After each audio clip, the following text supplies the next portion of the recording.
So I asked questions on Instagram, just asked what you people want to know about my hair, so I can reply everything. By the way, I want to say that at first I'm not a hairdresser. I haven't gone to school or I don't know, anything like that. Everything is from personal experience and reading things. I've been dyeing my hair for about 8 years, so I know things, I guess, that at least what works for my hair doesn't necessarily mean it will work for your hair. So yeah. Okay, so I have things written here, by the way, that's why I'm looking here, and I'm also looking at the birds outside. Yeah. I had black box dyed hair for 2 years, which is really hard color to get out. I bleached it and it was a mess. I was really light in the root area until here, and then my hair was like this length, by the way, because it was damaged. I never was able to grow it out. So, and the rest was orangey color, and I remember I dyed it blue and then it faded into a really bad green, which I dyed purple. Actually, I dyed with this color. It's Purple Rain from Arctic Fox, and it's a reddish purple, which if you have a color and you want to, especially if you have green, which is extremely hard to get off, you have to use something red to cancel out the greeniness. It's like, if you know the color wheel, you have to choose the color that is opposite from the color you are, which I would talk about it later too, but for now, like, this is what I did. I used this color. Normally you have to use red, but I didn't want to go red. I want to go purple because I knew if purple fades, it can go to a silver color pretty easily. So that's what I did, and it did cancel out a lot of green, and I left it to fade out for about 4 months, and I put on top purple shampoo called Fudge Clean Blonde, I think, and this is how I started the whole silver color thing. First of all, you do have to bleach your hair for this color. You cannot do it, I don't think you can do it on natural blonde hair. Like, I know there's people who have extremely light blonde hair. I don't know about that, but if you have like dirty blonde, you still have to bleach it because it doesn't really work on natural hair. I guess you can use a hair color that's not bleach when you have really light blonde hair, so that it just liftens up a bit and it takes off some pigments from your hair to make it easier for toner to work. I don't really know how to explain those things. I'm not a hairdresser, so it's like but yeah, but normally you should use bleach for that, and I think bleach works the best, and it does damage your hair, so you have to consider that before you do it. For me to bleach it from black to blonde, basically before I went blue, it took about months. I think I was doing one bleach, waiting for a week or so, and then doing another one. I think it's better if you wait for a month or something, but I don't think everybody can do it. And if you have black hair, I wouldn't recommend you do it alone. I would say you should go to a hairdresser or somebody that knows how to do it at least. I use this bleach here. It's cruelty free and vegan, by the way. It says it can lift these tones. but I think it lifts more than that. At least my hair lifts pretty fast and quick and easy, so yeah, maybe for you it doesn't work. The only bad thing is it comes always with a paintbrush and this thing, so I don't know, maybe you can recycle that. But yeah, anyway, so this one comes with a developer and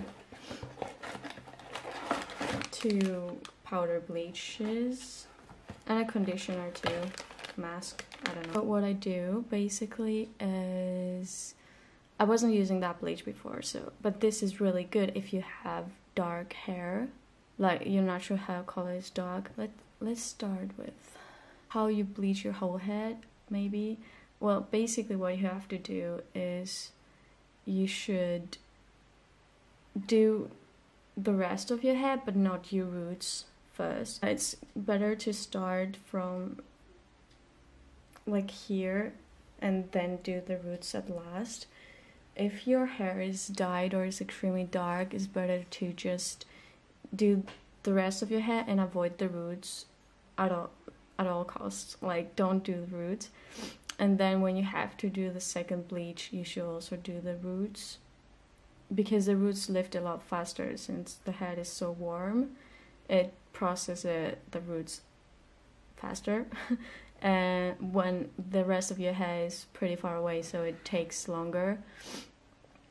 I can't really explain how that works. Maybe it's better if you watch another video that explains bleaching your whole head. But if you have really long roots and your rest of your hair is, I don't know, this color for example, and you want to do only the roots, it's better if you, let's say your roots are this long, you want to do this part first and then do the roots at last. It's better if you just bleach your roots every 4 to 6 weeks, because that way you also avoid having to deal with the line. A lot of people think that if they just leave the roots to grow out for a really long time and do it afterwards, it's a lot more healthier, but in reality it's the exact opposite, because you just have to bleach this part for more than one time sometimes, and even if your hair is pretty light, you still have to bleach that part a lot longer than the rest, and it can cause breakage or, you know, even making your hair extremely elastic here and just ripping it off from that part. So I would recommend bleaching it a lot more frequently. At least if you want to have this hair color, which is pretty light. So now that I said that, I will tell you what I do. I wait every 5 weeks because this bleach does bleach pretty fast. So let me show you that part. So my hair is probably this color, maybe this color, I don't know. It says it will bleach to here, but for me bleach is somewhere there. So it does bleach more for me. I used to leave my older bleach for about 50 minutes, maybe 55, because my hair is so dark, it didn't lift. And yet this one, I leave it for 45 minutes, which is the recommended to. The other one wasn't recommended to leave so much, but I didn't want to bleach it again. So I leave for 45 minutes and it gets to this really light color. And yeah, there's no problem with it, I guess. So how I bleach my hair is I separate in 2 parts. It does take more time than bleaching everything at the same time, but if you want to make sure your hair doesn't get damaged, it's better to do it that way. I separate my hair in 2 parts. It's the front part here, and then it's the back. Like I separate something from like around here, from beneath the ears, and do the whole thing, and from the other side the same thing. And then I have the front and the back. I bleach the front. I separate it here as in the half, and then I do this part, this here, only on the front side, by the way, not the roots from the back, only the front. And then start doing this part and then this part. And I have done it in about 10 minutes, maybe to 12 minutes or so. I try to be really fast because when you start doing that, by the time you finish, this has already started bleaching for 10 minutes when the other part it's like only a few seconds. I do that because I don't want to do my whole head and this part will be bleaching for 20 minutes and this one only for a few seconds, so I want to avoid that. That's why I do half-half. And when I'm finished, I put like a plastic bag, which I want to change that into something more, I don't know, something I can reuse, which I don't know yet what I can do about that. But if you know something I can use for putting on my bleached hair and that is reusable, tell me. Yeah, and I leave it for 45 minutes. I start counting by the time I start doing my roots, by the way. So, yeah, 45 minutes. That's why you have to do it extremely quick, so you have the first, like this part, the front, in 10 minutes done. I do separate them this way and not half and do, you know, like one this and one this. Because when you do this part here, you can rinse it off pretty easily without getting the back wet. I also put a mirror on the back. I have like a mirror on top of a chair so that I can see the back of my head while I'm bleaching it. You have to avoid the baby hairs because they're more fragile than the rest of your hair. So you have to do like the hair, and then at the end you, I guess 20 minutes before you have to rinse out, I do the baby hairs, maybe even 50 minutes. And what else? I do this part because I don't have a lot of baby hairs here, so I do that at the start too because it turns yellow if I don't do that. And then the baby hairs, especially on this part here, you have to do it at the end for sure, or else it will break, you know, and even more baby hairs and even smaller ones, so not fun. So yeah, and on the back you do the same, and baby hairs on the back are here. If you do here in the ears, I don't really think it's a problem, so just do these ones here at the end. I sometimes don't even do the really small ones that are here because I don't really care. If your roots, like your scalp, is really sensitive, what I was doing is I put coconut oil all over my roots. And when I say I put coconut oil, I mean I put a lot of coconut oil. And yeah, you just put a ton of it so that your roots don't get as much damaged. If you bleach your hair in general, it's good to put coconut oil before you bleach it. Don't rinse it out. You bleach on top of the coconut oil, and it does make your hair feel better, and I don't think it damages as much the hair. So yeah, coconut oil. At first I was burning my scalp, like it was literally I couldn't touch my hair the first day because it was hurting so bad, and you could see how red it was. So I started using coconut oil. It was feeling a lot better, and now I don't really have to use it, but I still do because, I mean, why not? It just does good things. So I'd really recommend the coconut oil. And with that said, I think that's about bleaching. Okay, so it's better when you start toning your hair to have one toner and one purple shampoo. The reason I say you should have only one of each is because every toner or purple shampoo or whatever has a different tone, so you don't want to put a lot of different tones on your hair. It can cause build up dull hair or different tints. I don't use any toners that have peroxide in them, only because it damages the hair. The only thing that I use on my hair that can damage it is the bleach on my roots, and as I explained before, it doesn't damage my hair because I bleach it every 5 weeks. Yeah, I use this one. It's the Arctic Fox Purple Rain. And you can buy the small bottle and use it for years. Probably mine is expired and I still use it and it still works, so you can do that too. I have this color which I mix with a lot of conditioner. I just buy a really cheap conditioner and I put that in, like just a tiny drop. You can just put the slightest tiny bit of color and just mix it up, and if it doesn't look good then you just put more. The reason why I like this is it doesn't damage your hair. It's semi-permanent color. It's mostly made of conditioner or something that is really similar to conditioner, so it doesn't only not damage your hair, but it makes, you know, it moisturizes it.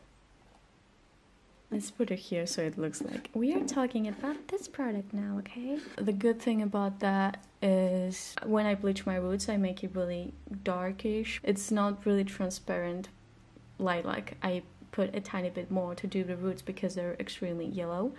And then for the rest of my hair, I put more conditioner to make it lighter because the rest of my hair is already toned, so it just needs a bit of touching up. If you want a reddish silver color, I recommend Purple Rain. I haven't used any other from Arctic Fox, but I know that if you want a bluish tone, if you make the homemade toner at least that you make with conditioner, I recommend the Directions Violet. It's this color.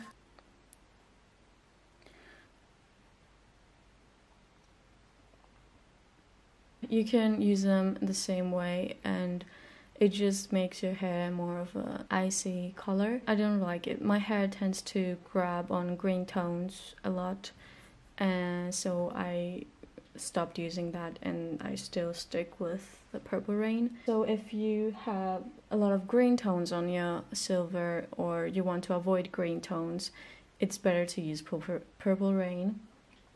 And I do believe it can cancel out the green tones if they are really slightly green.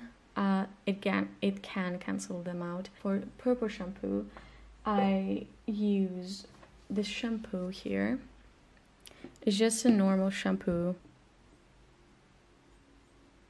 And I put this Arctic Fox Purple Rain color inside, and I make this color. Here, you can see. And this is how I silver shampoo my hair. I find it less drying because purple shampoos are really drying.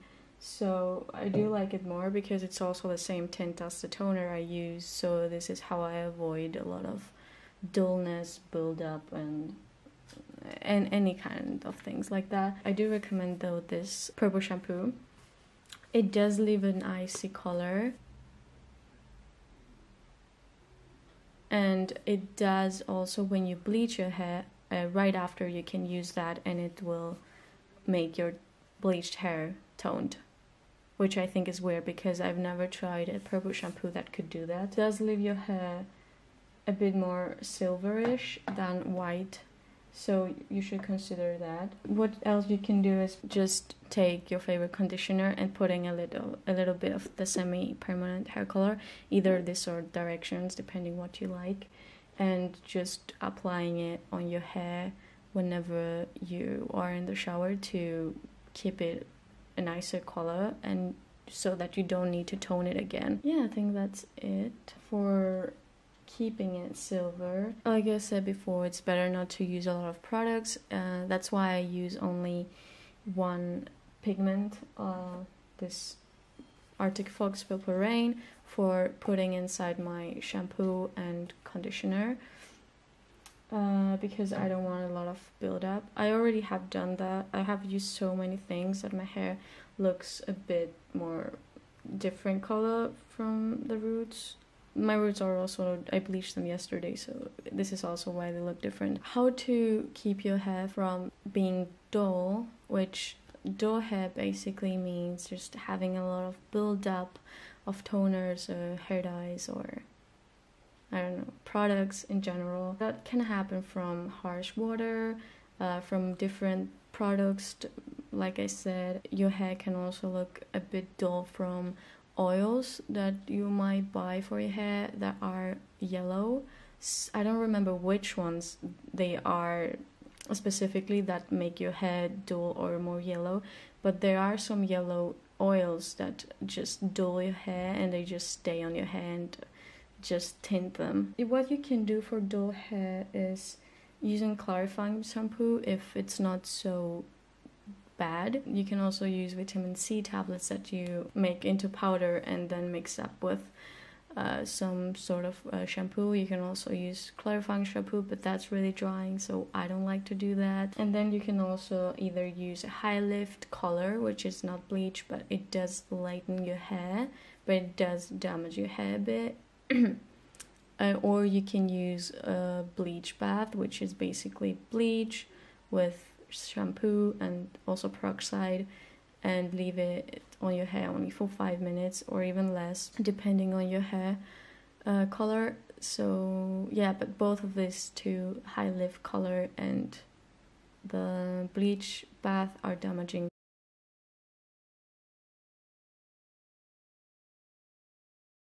And now I will talk about how to keep your hair healthy. I'm repeating things, by the way, because some people might not want to watch the things before and only want to watch this part, or, you know, the other way around. So I don't use any peroxide products that have peroxide on my hair, except the roots. So it's basically when the roots are done, they will never be exposed in any kind of peroxide. Like this hair, like the ends haven't touched any peroxide for 3 years. So, you know, that's why it looks healthy. That's why they have curls and, I don't know, things. I only use the semi-permanent dyes that I mix with conditioner. Also don't use any heat. I don't use blow dryers or straighteners or anything like that. I don't backcomb my hair. Sometimes I do, but if you want to keep your hair really healthy, you shouldn't do that either. I wash my hair twice per week, probably. I sometimes do it once per week, but I don't know. It just depends on your hair. It's better if you don't wash it often. I cut my ends every 2 or 3 months. I take my hair and like all of my hair, and I just cut a bit on the ends. Scissors I use are for cutting hair, but even if I didn't have them, I would use some other really sharp scissors. I don't cut my hair on wet hair because, I don't know, I just think of hair like paper. If it's wet and you cut on it, it doesn't get the sharp cut. But if it's dry, the paper, you know, you can cut it pretty sharp. I think the same thing about hair, so I don't do that when it's wet. I do avoid silicone and sulfates. The sulfates are this thing in your shampoo or conditioner or mask. They can be anywhere, that strips out all the moisture, and it does strip out all the dirty things, but it also strips out moisture, which is not good. So it's better if you avoid that. The silicone is basically something that can make your hair pretty nice looking. It coats your hair, it makes it pretty shiny and good things, but in the same time it doesn't get off when you wash your hair. It coats your hair for quite a while and it doesn't allow any moisture to get in, making it feel dry after a while. So it's like if you stop using products you are using with sulfates or silicone, especially silicones, your hair will feel bad. So it's like you have to continue using those hair products so that your hair will feel good.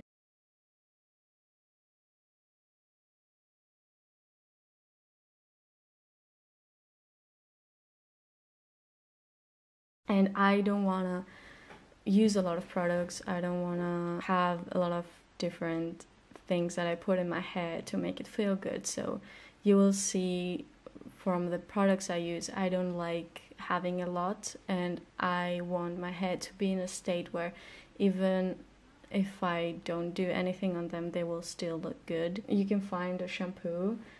I have this one here, and this shampoo doesn't have either sulfates or silicones, so it does clean my hair, but it doesn't strip out the moisture. This is cruelty-free and vegan, by the way. For a conditioner, this is a mask. I don't have a conditioner, by the way. I have only the cheap one I use for toning my hair. So I have this mask. I recently started using it. It's silicone-free, it's vegan, it's cruelty-free, it's sulfate-free. So it's this one.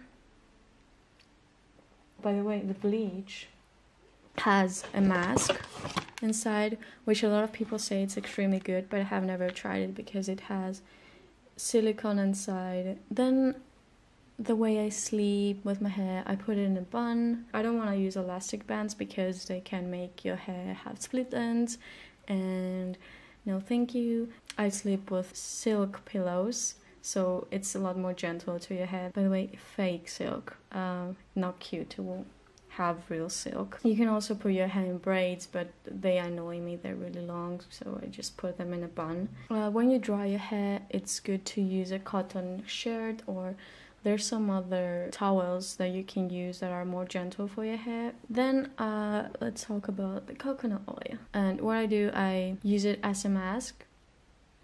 Before I wash my hair, I put it for, could be a few hours to just 10 minutes. You can wash coconut oil out with conditioner or a mask. You don't necessarily have to use shampoo on the ends of your hair to get the coconut oil off. For my hair, it does get off, maybe for your hair it doesn't, so you should just try and see. I also used coconut oil after I wash my hair. Sometimes when I remember, I put on my ends and then just a tiny bit on the rest of my hair. You can use any oil, but I find coconut oil works for me the best, and it's also white, so I'm not afraid that it might stain on my hair. And also, don't brush your hair when it's wet.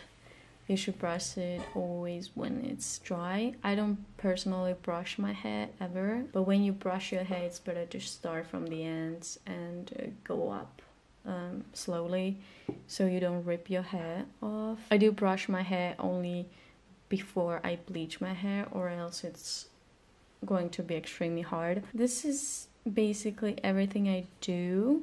But if you have extremely damaged hair, what I was doing, because I wanted to grow my hair out and it was damaged, and it wasn't to a point where everybody was telling me it's not gonna work, and even hairdressers were telling me that. So how I grew my hair was every month I was taking 2 hours from my life. Sometimes it was even more. It depends on how much hair or how long your hair is. And I was sectioning my hair. Like, first section, it was this amount of hair. What I did was, my hair was here, so it was like I was looking everywhere for split ends or for fried hair. Fried hair doesn't necessarily have split ends, it just looks bad. I was taking my scissor and cutting that off. Like, I was literally cutting only one hair at a time. It was taking a long time, but if you really want to grow your hair out, you have to do that too. No, you don't really have to, but that's what I did, okay? And it worked. Your hair wouldn't feel extremely good as when you cut like an inch of your hair. It will still feel better, and you would not see results from the first time you do it, but after a few months you will see a difference. I think I was doing the same thing every month for a year, and then I started doing it once 1.5 months, and then it started being every 2 months, and at the same time you are growing out your hair, because it's not like every month you cut an inch or a centimeter, you just cut an extremely small amount of hair. After I bleached my hair, it was fried, but I only cut the bad part, which was about this much, and some part it was a bit more. And then I started doing this thing every month. I cut the extremely bad parts. When I was washing my hair, the ends still felt a bit like elastic, stringy, like I was trying not to touch it and only cutting it when it was dry. So when my hair was extremely bad, I was braiding it and putting it on a silk cup, how do you call that, where you put on your hair and you look like a grandma, and I was sleeping like that. A lot of people say their hair doesn't grow. All of our hair grows, but the reason why you might not see it is either because your hair is one color and you can't really see the roots, or your hair is getting cut off on the ends because of split ends or because it's really fried. So I recommend always cutting the split ends and everything. So I hope I covered everything, and if you have any questions, please leave them down below. I will try to answer them. My boyfriend is making food. I hope you don't hear that. Thank you for watching. I hope this will help you. Yeah.